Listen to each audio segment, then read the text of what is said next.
Although the mainstream media focuses on the momentum of reform, they are fixated on James Murdoch and his past. Are looking to bring the party down. In today's video, we'll be watching a heated argument between Nigel Farage and Beth Rigby. In addition, we'll go over all of the most recent news from across the nation. However, before you do that, please hit the like button, subscribe to the channel, and join our rapidly expanding community.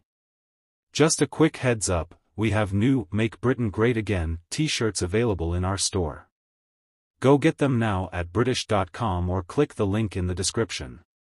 Following Nick Candy's seven-figure party expenditure this morning, Elon Musk has spoken out about a potential donation to improve the UK. When the former Tesla owner and Nigel Farage asked and the first electoral opportunity would be, Farage responded that the English County Council elections on May 1, 2025, would be the first step. Farage had stated that Reform UK was assembling a winning team to transform British politics forever, and Musk had laid down the gauntlet. After that, Britain needs reform, and with a number of upcoming council elections coming up, there may be a chance with another well-known recent defection to reform, former Conservative Minister Dame Andrea Jenkyns.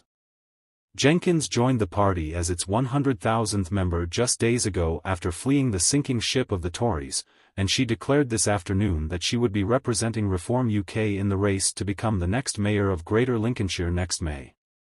It's unclear whether Musk will confirm rumours of a donation to Reform, but Candy stated this afternoon that Reform UK would love him to donate. Now, let's move on to the ferocious row. I don't know what happened, I've pushed over it, and I don't see the discrepancy documents, but what he said was that there is a spent conviction. End of conversation.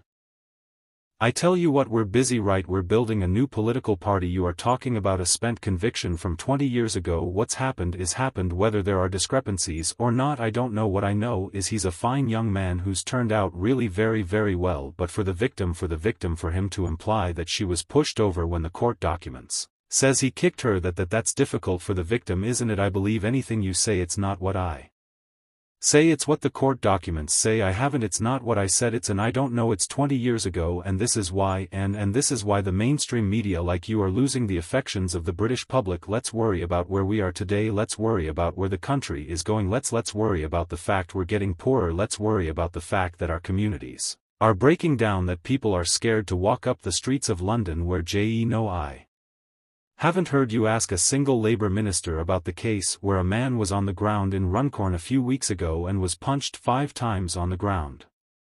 I haven't heard you ask a single Labour minister about that. I assumed he had the whip suspended still.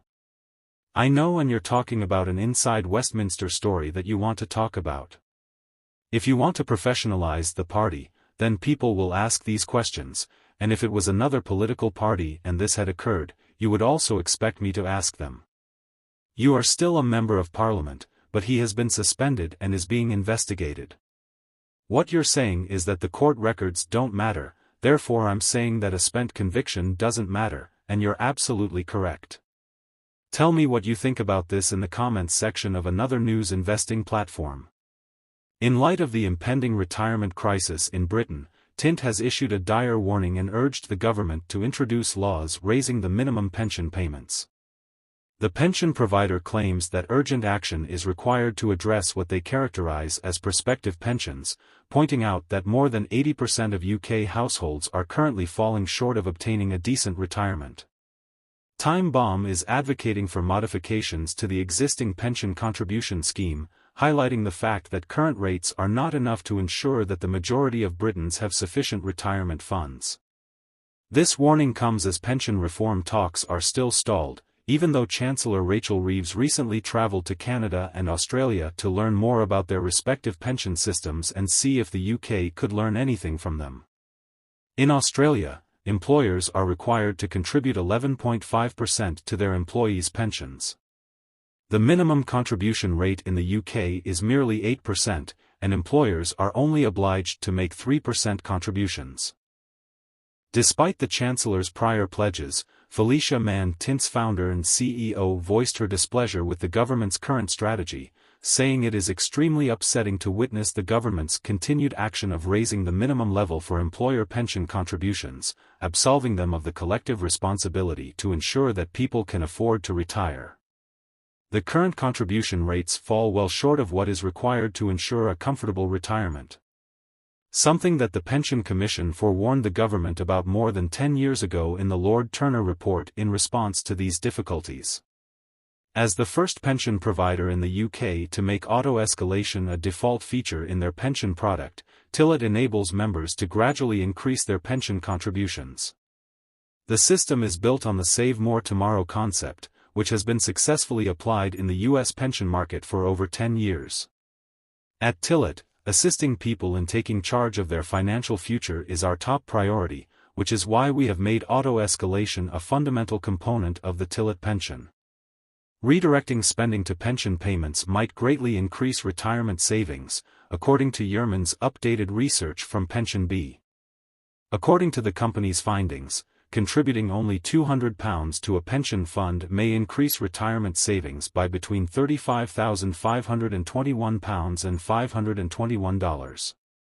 Raising contributions by £400 might result in even larger profits, potentially raising a pension account by £68 to £1,039 depending on the period before retirement. Pension B's Director of Public Affairs, Becky O'Connor, made the following observation: with Christmas quickly approaching, it's a great time for savers to think back on their holiday spending patterns and assess whether some of that money could be put into their pension. It's easy to add a lump sum Christmas contribution bonus to your pension, and your future self will appreciate it. Finally, in his most recent public appearances at the historic landmark, King Charles will meet the curated manufacturers at 2 royal engagements at London's Battersea Power Station on Thursday. During his visit to the Christmas market, the King will be welcomed by festive music from the Battersea Power Station Community Choir. His Majesty will then tour a turbine hall and visit market stalls selling festive gifts. The King will first meet local traders and entrepreneurs who are supported by the King's Trust. He will then tour Apple's UK headquarters at the power station, where he will be greeted by the company's chief executive Tim Cook and meet with employees, community partners, and British talent. Skincare items, home furnishings, textiles, apparel,